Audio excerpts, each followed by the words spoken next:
And for you who will write down, and I suggest you do the name of the message, it would be how I became, who I am, how I got here, who I am now. That is, how did you become, who are you? I already want to give you one thing in advance.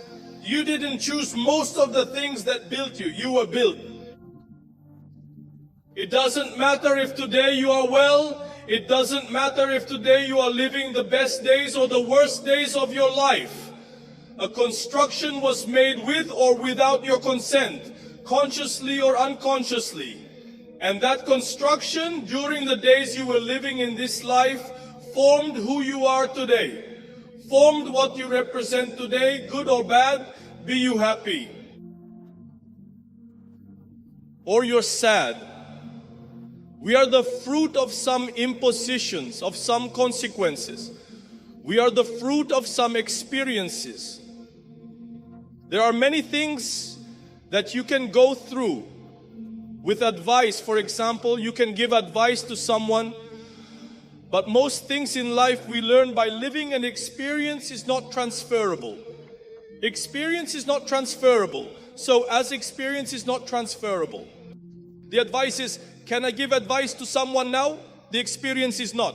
So many people, despite being the son of someone who has survived many things in life, who has gone through many situations in life, this person who has this experience indicates to their children the path, tells their children how to do it, he guides, and yet the child prefers to live something different because there are people who only learn by living. There are people who you have to be beaten, even if unconsciously. He didn't choose it, but he needs to get beaten up so he can mature. Others, by divine counsel or direction, by the mentors that life provides us, can find good paths. But I would like you to please open the Bible with me. We will read the first book of Samuel, chapter 9, verse 21 to understand. So Saul answered and said, am I not the son of Benjamin, of the smallest of the tribes of Israel, and my family the smallest of all the families of the tribe of Benjamin? Because he speaks to me with similar words.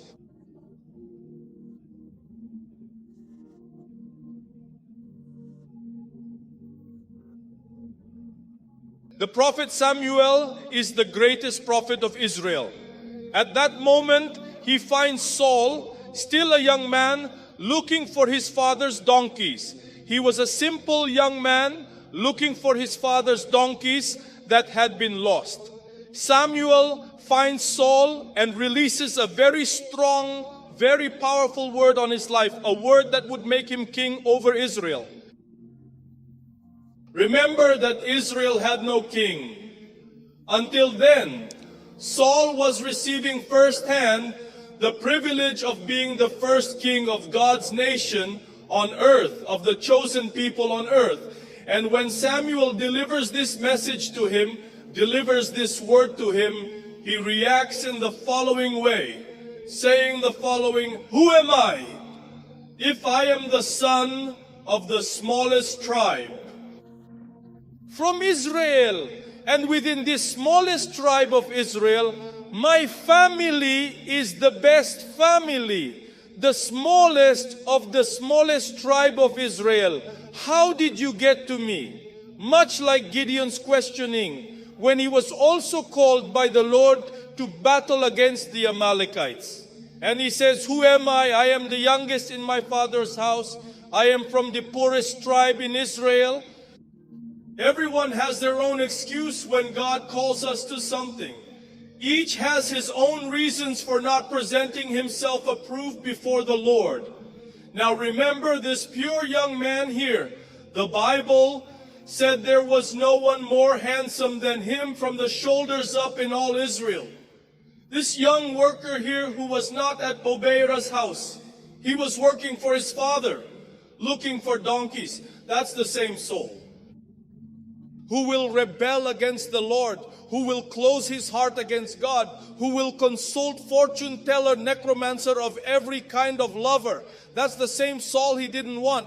I didn't understand why the king was being chosen, but when he had to pass the baton to David, he wouldn't let go either. This is the same person who years later dies by the very edge of the sword, so as not to have to die at the hand of the enemy. This man here, who could have died well because he was starting well, preferred to die the way he died. Not everything that starts well will end well, because life will offer us concepts, choices, situations that will transform us, will actually build us. And we became a totally different person than we were when we started. How did I get to be who I am today? That is the theme of the word.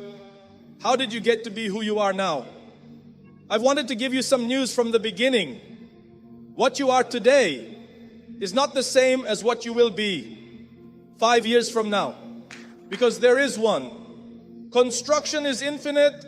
It does not stop. It is evolutionary. It continues. Happening, if you are well today, watch out for the one who is standing. Take care. If not to fall, if you are bad, you also have a hope. You can get up soon. No one here is safe because we are still under construction.